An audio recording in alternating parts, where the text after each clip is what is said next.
Hi, I'm William Duff, founder and managing principal of William Duff Architects, an architecture firm in San Francisco, California. I'm here today to talk about ways restaurants can prepare for a new normal after the COVID-19 pandemic.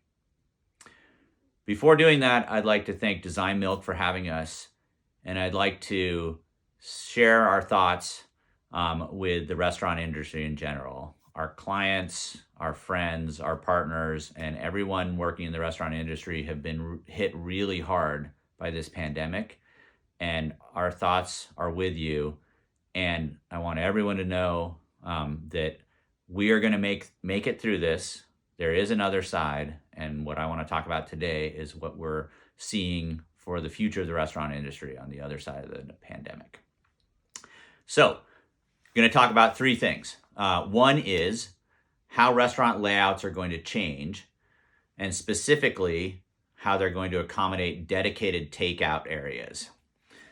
Number two, the rise of ghost kitchens and how those are going to become part of the restaurant industry and how some of us get our food. And number three is how restaurants are going to be able to adapt their dining rooms to begin to accept customers again once social distancing and shelter-in-place guidelines are removed. We're going to have to come back slowly and surely, and so we're going to talk about some of the steps that restaurants can take for that. So let's take those one at a time. First, let's talk about layout changes. One of the trends that we see coming out of this, and one of the things that we expect, is that restaurants are going to need to better accommodate takeout and better accommodate takeout as a part of their regular operations. So to explain that, I'm going to talk about a restaurant that we designed that just so happened to have a transformable dedicated takeout area. So here's a rendering of that space. And this restaurant you see here has dining area and a bar area. But the bar area here can be separated from the dining space to become its own separate takeout area with a physical barrier from the main dining space and a focus just on the takeout space. Here's that in plan. And what you can see is that the dedicated takeout space is adjacent to the kitchen. This is the kitchen space back here. So the kitchen can produce food that can go be fed right to the takeout space, and then the takeout, whether it's people coming to order their own food or have ordered in advance and take that out, or it's delivery services picking it up, they can all do that through this area. But the interesting thing is that this is adaptable so that it can work both in a paradigm where you need to have your only takeout service for a restaurant, or one where you also have restaurant spaces. To further, talk about that in design terms, here's a picture of that space when it's used as a bar area and it's open to the rest of the restaurant. So this might be when there isn't as heavy a need for takeout service. This can still coexist with the rest of the space. And technologically, you see we have these screens up here. They're showing art that's themed with the rest of the restaurant space. Now, when this is transformed into the takeout space, you can see the barriers are in place here. Those digital screens can be menu boards instead, and they can allow for this to function more efficiently as that takeout and ordering space. So this is one of the ways that we think restaurants are going to be changing from a layout standpoint. Secondly is the rise of ghost kitchens. So ghost kitchens are essentially catering kitchens or culinary kitchens that are serving a broad set of restaurant uses. They might produce food for a number of different restaurants specific to each of those restaurants' recipes. We think that these are being given the opportunity to kind of flourish and grow, and we think that these are going to continue to be a part of how we get our food in the future. We also think this is going to give more rise to the virtual restaurant, which is a restaurant that doesn't have a dining space of its own, but instead has a specific unique menu, and that menu is produced by a ghost kitchen so that you could go to your apps, order the food from the apps, and then have it delivered. And this will be the only way that you interface with that restaurant. So we see this as something that's going to continue to rise coming out of the pandemic. And then number 3 is something that's maybe more immediate, is how are restaurants going to adapt once we are allowed to start to return to interacting with each other.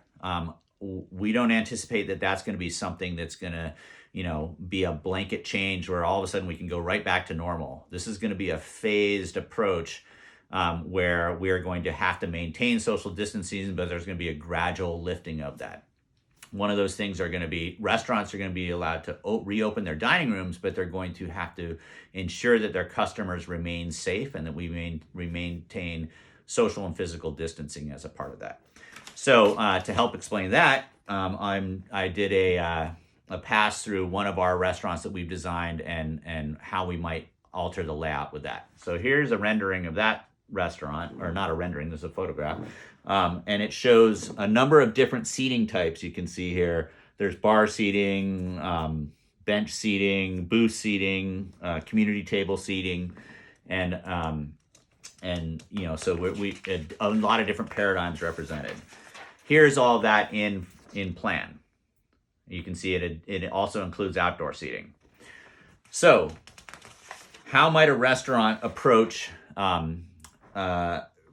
breaking that space up so that you can maintain social distancing and keep people safe?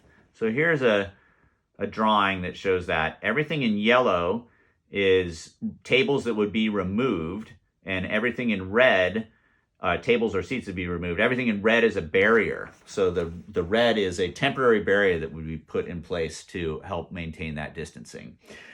So what you're seeing here is that, you might remove some two tops, add a physical barrier between back-to-back seating. You might remove some of the booth seating so that you can maintain 6-foot separation between parties.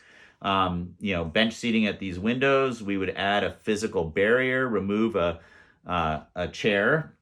And then out in the exterior, we might see seating changes where you would have something that's more like a Parisian cafe, and where you have double seats on a table that are facing out to the street and no seats on the other side of the table, which will allow for physical separation both from tables themselves, but also from people passing by on the sidewalk. Lastly, there's been talk about the death of the family table or the communal table as a result of COVID-19. I think that's not going to be the case, because I do think that we can alter that by putting physical barriers along those tables and making sure that those physical barriers will protect people on either side. Because ultimately, it's expected that there will be a vaccine to combat the virus. And once that vaccine's in place, we can all go back to normal, and we're going to be able to go back to restaurants the way that we remember going to them. So that would be the third thing that we see.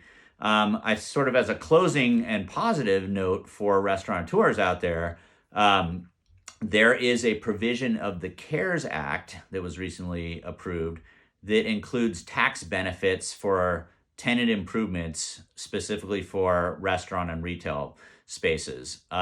So the great news is that when restaurants, or if restaurants need to make any of these improvements or adaptations to their spaces, there is some financial relief as part of the most recently approved CARES Act. If you want to learn more about this, we have a blog post out on this. It's titled 8 Ways Restaurants Can Prepare for a New Normal. So it discusses these 3 along with several others. And so, please look that up. And, finally, thank you for having us. And I hope everyone stays well.